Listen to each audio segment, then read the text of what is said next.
Sunedava her channel one. That means why you like this now? Okay, I don't get people sign language. Since we don't do NTA station. We do NTA. I will beat you, I will vlog you. You should not even. Nsune davan. Nsune davan. Yes. That means. Nsune davan. Ki channel one. That means welcome to my channel in Tiv language. Hello guys, welcome to my YouTube channel. I am Ioron-Aloho. If you're joining my channel for the first time, well, I am a project and product manager, a lawyer, and I work in the development sector where I work to create and develop projects, implement them, work in local communities as well, and work with youth ambassadors in the UK to also deliver their own projects. On this channel, I'm going to be talking to you about my experiences as a project manager. I'm also going to be sharing tips and opportunities as well of how to become an excellent project manager, and as well as helping you with whatever questions you have around how to transition into the project management space, product management, and possibly development sector as well. So for today, basically, I'm going to be talking to you about how I became a project manager and a little bit about my birthday, which I celebrated last week. So last week, I clocked 31 years on Earth, and I celebrated my birthday in 2 continents. Guess? Well, in Africa and in Europe. So I'm going to be talking to you a little about the surprises that I got, some of the gifts as well, and then some of my key highlights about what this age meant to me basically. So stay tuned, don't leave the channel, get subscribed and set your notifications on so you're the first person to see my videos when they pop out. So relax and let's get into it. Now, on the 13th of May, I clocked 31 years old, and I was on a plane returning back to Europe, to the UK, where I live. And I got a shout out from the pilot who were in this plane, of course. And one of my friends kind of like had done that, and at 12 a.m. exactly, I just heard screams and all of that, and then I woke up. And then I just heard the pilot announcing happy birthday and all of those stuff. That's something I'm not gonna forget in a hurry. It was beautiful, it was sweet, and yeah, really loving. And before then, I had traveled for work in Scotland, helping our youth ambassadors and community leaders to develop their local projects. And I came back the day we were meant to travel to Morocco because we went to Marrakesh, and I came home and my husband had done like a little surprise birthday party for me, with a cake and then my age signal showing on there. So it was really sweet and I loved it.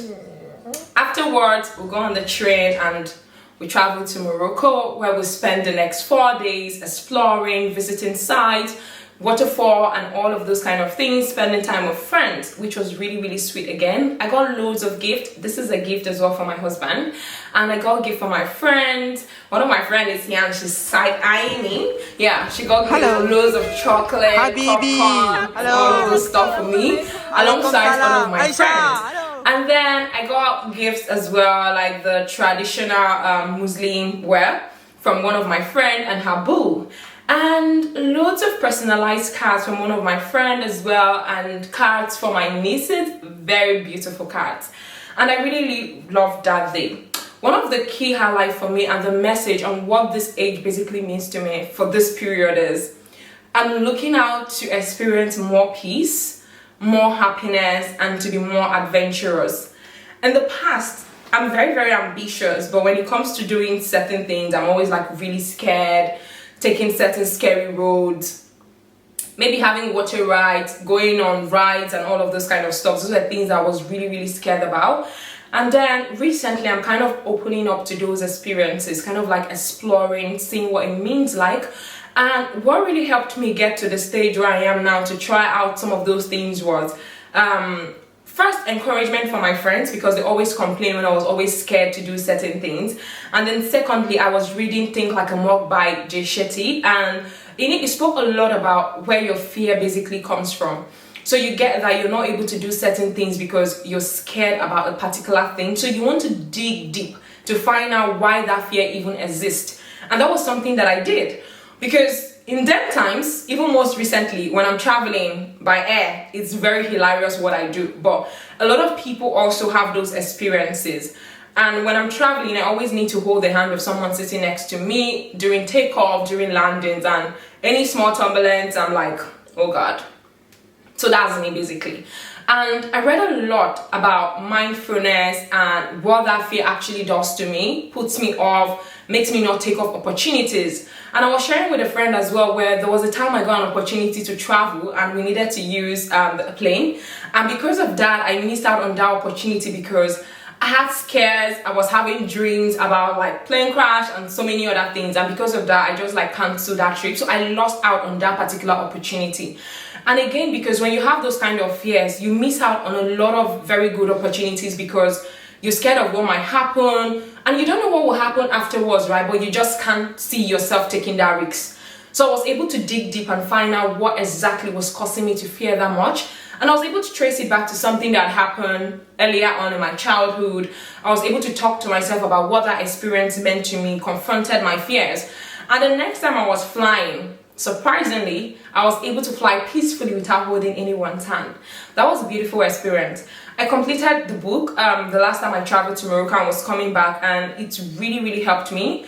I've been able to really adjust, talk to myself about what these fears mean to me, what they're doing to my life, the impact they have even with like my friends and family. Because certain times we could have like preparations of things that we want to do, and then I find myself not wanting to engage with them on those particular things because of the fear that I have. So if you're someone who maybe has been in my shoes or you have those kind of fears, maybe you should pick up the book and read, or you could just try to find inner peace and think about why you have those fears as well. So I've kind of like digressed a lot. So back to it. So yeah, like I said, that was what this age really means to me. Peace, exploring, adventures, and all of that. But what I really, really want to talk about on this channel today is how I became a project manager. A lot of you would know that I'm a trained lawyer, and I started actually practicing, not really practicing, but I kind of like got into the law profession in 2018. And before then, I was working with my non-profit organization that I founded back in 2012, but unofficially, and then officially we got registered in 2017. And in 2018, I was called to the Nigerian bar, and from then onwards, I kind of like was doing works around policy drafting for organizations and consultations and all of that. I didn't really go to court to like maybe represent someone, do litigations and all, because again, there was a certain fear there. So before I got called to the Nigerian bar, I had graduated and I really didn't want to even go to law school. And then my mom kept on pressing, like, how do you graduate and not go to law school? You should be called to bar. It's just 1 year extra, and then that's where you really get the title, the barrister title, and all of the privileges basically of all of the years you spent in school. So I was like, okay, why not? But I always have that fear of litigation. Why? Because I just felt like maybe I wouldn't do so well. Maybe I would never really win a case and all of that. All of those fears just really put me off really practicing. But growing up, watching movies, reading a lot of books, working in the development sector, I started seeing that a lot of things you get to do as a lawyer doesn't really need to be in the courtroom. So I still was able to practice in different ways instead of like just going into litigation. And then when I was called to bar, I actually started consulting. I was drafting policy documents. I also was able to do same for my own organization. And with the legal experience and knowledge that I have, I was able to put that into the development sector and the research works and all of the things that I've been doing all through my life. And that has really, really helped me. Certain times people ask, if you have the opportunity to choose a course, would you choose something different? And I always say, I would still want to read law because law has given me the kind of knowledge I feel I needed to be in the space that I am to do all of the things that I'm doing. And every single day, I find myself using legal knowledge to implement projects, in creating projects, in kind of like designing anything that I'm designing, working in the development sector. And still yet, I'm able to like provide legal services for other people, providing advisory services, consultations, and drafting policies as well. So that's another plus. So for you out there who is thinking, oh, I'm trying to get called to the bar and I don't really want to go into litigation, there are different ways for you to actually practice law without going to the courtroom. That's me. So in 2018, after being called to the bar, I actually started working with a for-profit company, and in less than a year, I became like the manager of that company, worked for a really long time, I think it's 4 years plus, and I was doing really well, got to like the highest position ever, and I learned a lot of things. I was managing a lot of people, started from managing 1 person, 2 persons, and then the numbers just grew to 7 to 9 people. And then with a non-profit as well that I founded, I was also designing projects, managing a lot of volunteers. At some point in 2019, we had over 25 volunteers, and then I was managing them. And I discovered then every single person had like their different preferences for how they would work. People communicated like differently. So while I would struggle communicating with other people, it was very easy to communicate with others. Other people found it very easy to do reporting. Other people found it really hard. So those experiences really helped me to start learning more about people, what people needed, what they needed to strive in a particular role as well, to see if someone is even like a good fit for the role that they are in. And I was learning all of these things working in the development sector as well as working in the for-profit sector. So I had this knowledge combined in these different spaces. And then because I was in this position where I was managing people, I was going to ask them to maybe learn about an app or develop a certain project or design a particular thing. I discovered at the time that I also needed to learn some of those things myself. So if, for example, I wanted someone to use Trello, it made sense that I should be able to use Trello. If I needed to deploy like a product around the company for everybody to use, like Google Workspace that we use, I was able to learn how to use Google Workspace and then replicate that training to every single person that I was working with. And then they also learned how to use Google Workspace. So all of these things were helping me to really self-learn. Every single time I was trying to be better, I was trying to learn new skills, new knowledge about maybe new technologies that was coming up, and I needed to actually be the first to learn all of those things, because in that position I needed to be able to teach other people to follow suit and to do some of the things that I needed them to do. And then for all of the roles every single person had, for example, the social media manager, the content creator, the facilitator, all of those people, I really needed to learn a bit of every single thing that they were doing. And the funny thing again was, actually, before I became a manager of the for-profit company I was working in, I started as a virtual assistant. And in that role, I was basically doing the roles of facilitation, designing content, and all of those things. So I did a bit of every single thing everyone later on was doing in the company. So by the time I became manager and I was managing over 20 plus people, I already knew what every single person was doing, down to accounting, because I was preparing statements as well. I was drafting auditing like unofficial audits, because sometimes before you get like an auditor to audit your account, you need to also prepare unofficial audits to maybe send to your funders, to your sponsors and stuff like that. So I was able to learn how to do all of those things, because certain times again there was not always the availability of funds to maybe give work out for people to do certain things. So I would have to do some of those works myself, and then later on as funds came in, I was able to like give those works out to other people. But before then, I was able to get that skills for myself and just learn how to do some of those things. So I didn't exactly know that that was project managing or project planning or project design. There was no word for it when I actually started. I was just enthusiastic and passionate about whatever I was doing and then trying to create. And I'm a very good creator actually. I can think about a problem and then I'm focused on how do I solve this problem. I'm thinking, I remember one time in law school, and this was in 2018. This was the first project we ever had within the non-profit sector that got funded actually. And during that period, we were having issues around myself self-funding. I was looking for funds to do a lot of stuff. But I was having a discussion with one of my friends, and we're basically talking about child marriage and how it impacts women. And an idea just came to my head where I'm like, oh, okay, I could actually design a project where we could create awareness about this issue. And I was thinking, how best to create this awareness? And the thought just came to design an illustration book. That was the first ever time I actually thought of designing an illustration book. And right there and then, sitting with my friend, the idea just came up and I designed an illustration book titled Ivy. So Ivy is a 69-page illustration book about the struggles of child brides, importance of educations, and all of that. I was able to infuse the work we do within the organization into that book as well. I was able to bring out some of the struggles that women go through, school dropouts, and all of that into that book as well. And I drafted what the storyboard would look like, and then I found like an illustrator, and then we illustrated the book together, and I was able to get a funding as well. On LinkedIn, I asked a question online about self-funding for projects, about gender equality and all of that, and someone just reached out and was like, oh, I think that this project, this thing you're talking about can totally get funding. So if you're able to travel to Abuja to pitch your project, and then we'll see how to support you. And they paid for my transportation, did everything, and I traveled all the way to Abuja and I pitched the project to them. And that was how I got like the first ever funding from our organization. And then we launched the book, we did sensitization programs, we traveled to over 13 local communities to deploy this book in. And after a while, we did like a film adaptation of the book as well. And this was screened in over 13 film festivals in Nigeria and abroad.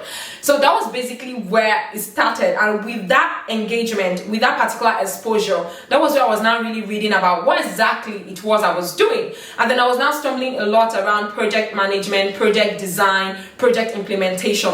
Before then, I didn't know whatever I was doing had connections with like project management actually. I was just trying to do things. And because I'm someone who is really, really organized, I would just be like, oh, I want this done this way, I want this done this way. I'm drafting document for certain things, I'm planning, I'm building contact list in any of those communities I was supposed to travel to. I'm trying to gain access to certain documents that I need, get sponsors to do certain things in those places as well. And all of those things just really hit me after I started reading a lot about project management, that, oh, I was actually doing a lot around project management without actually knowing this was it. And I read a lot, and then I saw the stages in which your project is planned, from conception to planning to implementation to evaluation and all of those things. And when I read and saw all of the steps that it was needed to actually create a project, I saw with experiences that I've actually gone through all of these things, but not in the official way that I should have gone through them. And then I began to really learn and implement all of these things into my work as a project manager. And I did this even like in the for-profit company where I was working, managing projects, managing products, managing sales, managing different teams, different categories. And I worked in a multicultural team as well. So we had different people from diverse backgrounds, and I was having conversations with them talking about a lot of stuff. We're building and designing loads and loads of different projects. So I could read the book and an idea would just come to head about something that we could create, about a problem that we already have and are struggling to maybe implement or kind of like solve. And I would read, and that book would give me an idea about something that I can recreate as well. And then I devise this idea, talk to my team about it, and then we start project creating basically. So all of these things, I grew up doing them for the longest time, over 5 years, with experience. Up until now, I've managed and actually designed 61 projects. And after I'd done a lot of all of these things, it was until I think last year March was the first time I actually sat down for a certification exam in project management, because I was like, okay, I've done a lot of work in this space. I've read a lot about project management. I've developed and managed loads of projects, and a lot of them have turned out very successful. We've been able to give feedback, hear feedbacks from people. I've been able to be recommended by different people. I've worked across different organizations, local and international as well. I've been the project head of a lot of organizations and a lot of projects basically, as I've spearheaded a lot of those things. And I felt like, okay, getting a certification would really speak out for me. So people then know that, oh, okay, she's very skilled in this particular thing and she has a certification. And then I sat for the PMP exams, which is the Project Management Professional by the PMI, Project Management Institute. And I wrote the exam one sitting, passed and got my certification. Now, this is where confusion again comes with certificates and certifications. A lot of times I tell people, don't be so focused on the certifications and certificates, right? Where you just start in and then you're looking to get a certificate or a certification. Why? Because certain times you could write the exams and maybe even pass because it's objective. So you could pass the examinations, but you might not have the real life experience of actually implementing, designing projects or working within teams. And certain times you might not have that certification, but you actually have this knowledge, you have personal experiences about all of these things, and you can actually deliver a project successfully. So that experience you have, for me, is beyond any certification you possibly can get. Because if somebody is looking at your CV, the certification helps, you get? But what people would really want to see is if you have the experience. So if you have 10,000 certifications, but there's no single experience really written on your CV, nobody might really want to employ you because you have all of these certifications, but where have you put in this experience? So I always advise people, get the experience first before you start looking to getting certifications. Now, the very difference that we always mistake with certifications and certificates is when you do a course. For example, I have a project management course where I take people on a 5 weeks training around everything they need to know about project management, and this training can even possibly help you to sit for the PMP exams as well. And what you get at the end of the day is a certificate. This certificate is not a certification. It's just a certificate of participation, certificate of achievement. At the end of the day, you could tell someone, oh, I attended this and I got this certificate, but it's actually not an actual certification. Certification are those certificates that you get from acclaimed bodies, like bodies that basically have been instituted to give those certificates to you. So just like the PMI, Project Management Institute, they are able to give you a PMP certificate or a certificate in Scrum as well, Scrum and all of the other things that you want to do. But there are certain institutes that are able to give you those certifications. And for you to get a certification, you actually have to sit for an examinations. You pass the examinations and then you get certified. For certificates, a lot of times you actually don't need to sit for any exams. You just participate in a training, even a 2 hours training, and then you get a certificate of participation or certificate of attendance or whatever you may call it.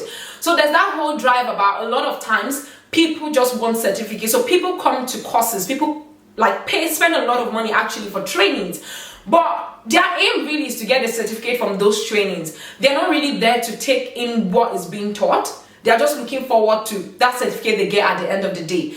And that certificate literally does nothing for you, really. So you want to be able to put in the experience. Whatever is being taught, you want to replicate it and implement it back into whatever you're doing in whatever space that you belong in. And after a while, after you've done all of those things, basically, you're able to maybe get your certifications when you're ready to.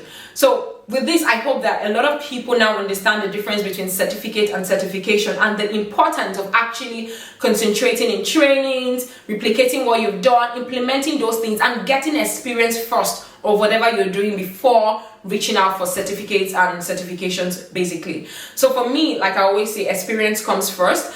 And these experiences they can come in like different ways. You could do volunteer work, you could, wherever you're doing, whatever thing it is, even in a volunteer position, you can actually start being very open in a way where people see you to give you maybe project lead roles, because that's another way to start.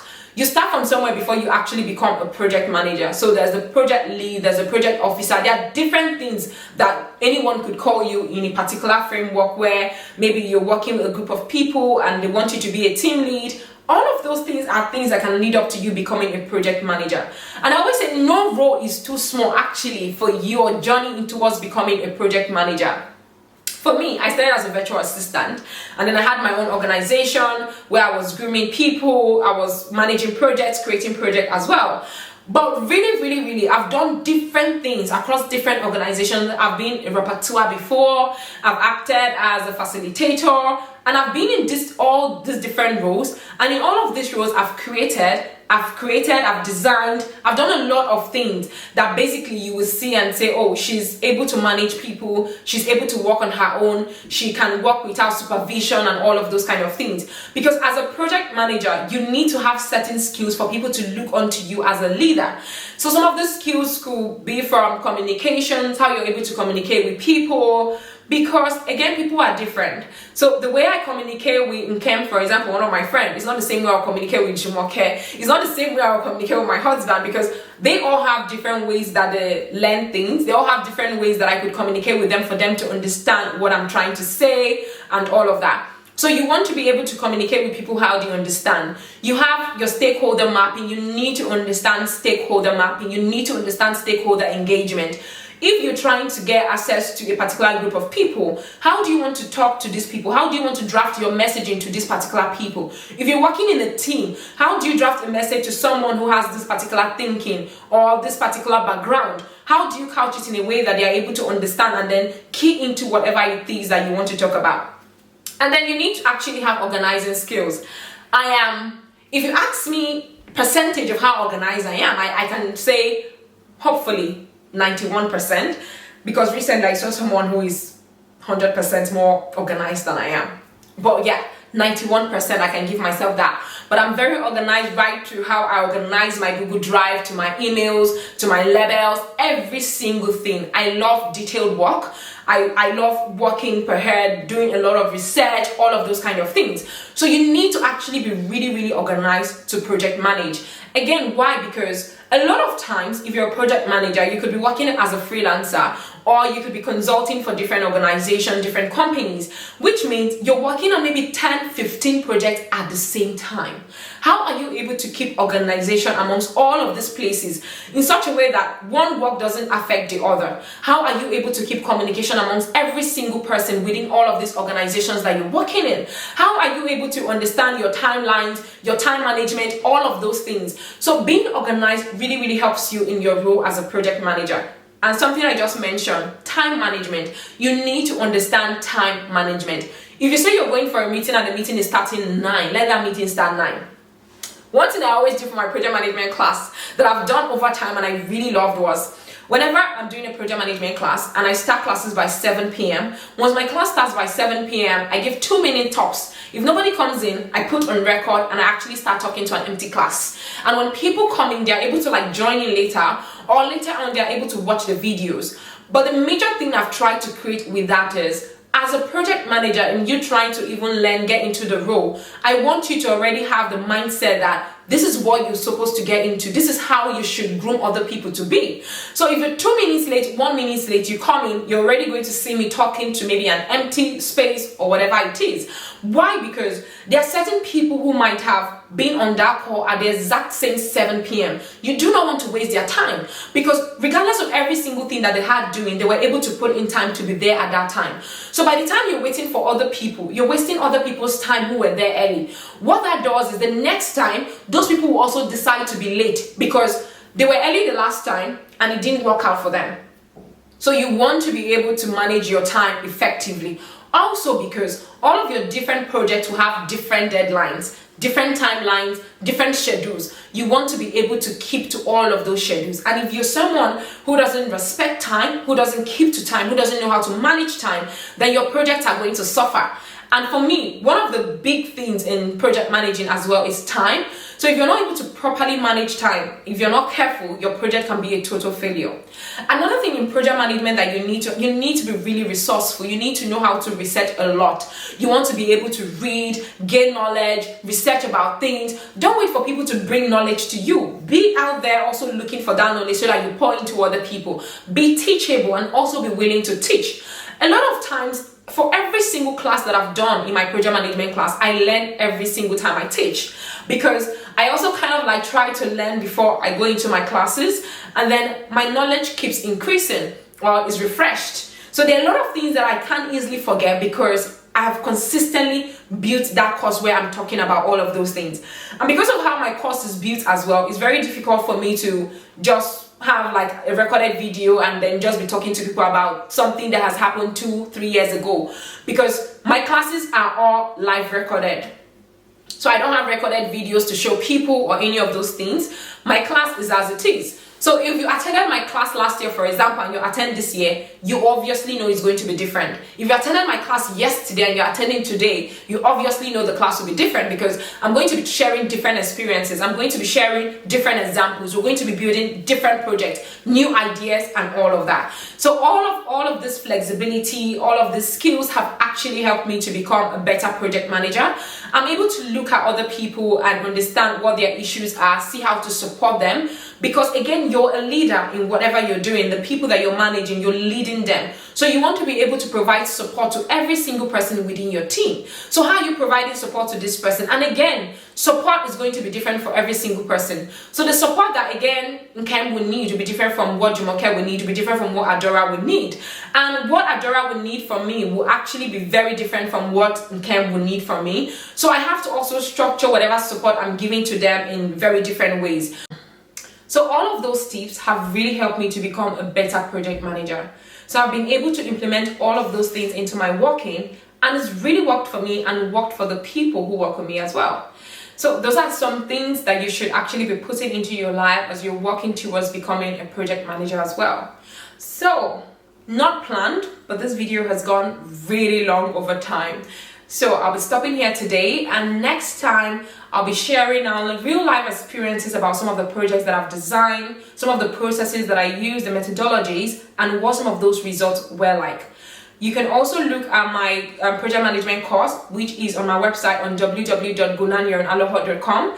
And you can also send me a message here on YouTube about any questions you have around project management. And in the next video, I'm going to be answering all of your questions. So see you next time. Don't forget to like, share, and subscribe to my channel. Bye.